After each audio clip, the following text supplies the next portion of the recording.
আজ বানাচ্ছি ফুলকপি আলু দিয়ে রুই মাছের ঝোল। প্রথমে কড়াইতে জল বসিয়ে দিয়ে ছোটো ছোটো কেটে রাখা ফুলকপিগুলো নুন দিয়ে ভাপাতে বসিয়ে দেবো।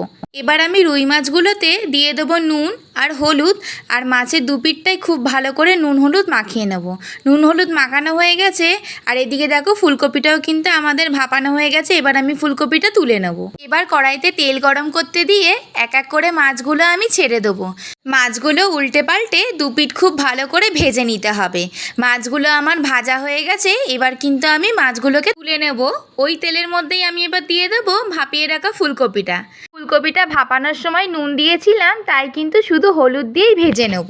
ফুলকপিটা কিন্তু আমার খুব ভালো করে ভাজা হয়ে গেছে। এবার আমি ফুলকপিটাকে তুলে নেব। এবার কড়াইতে তেল দিয়ে তাতে ফোড়নের জন্য দিয়ে দেবো তেজপাতা আর গোটা জিরে।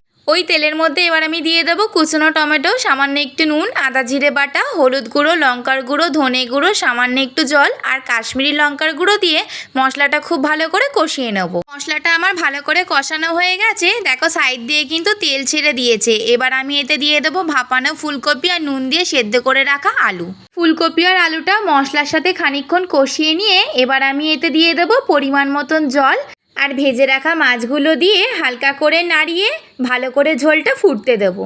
ঝোলটা কিন্তু আমাদের একদম রেডি হয়ে গেছে। নামানোর আগে উপর থেকে কুচনো ধনেপাতা ছড়িয়ে নামিয়ে নেব। এবার এটা আমি গরম গরম ভাতের সাথে পরিবেশন করব। রেসিপিটি ভালো লাগলে চ্যানেলটিকে অবশ্যই সাবস্ক্রাইব করে দেবে।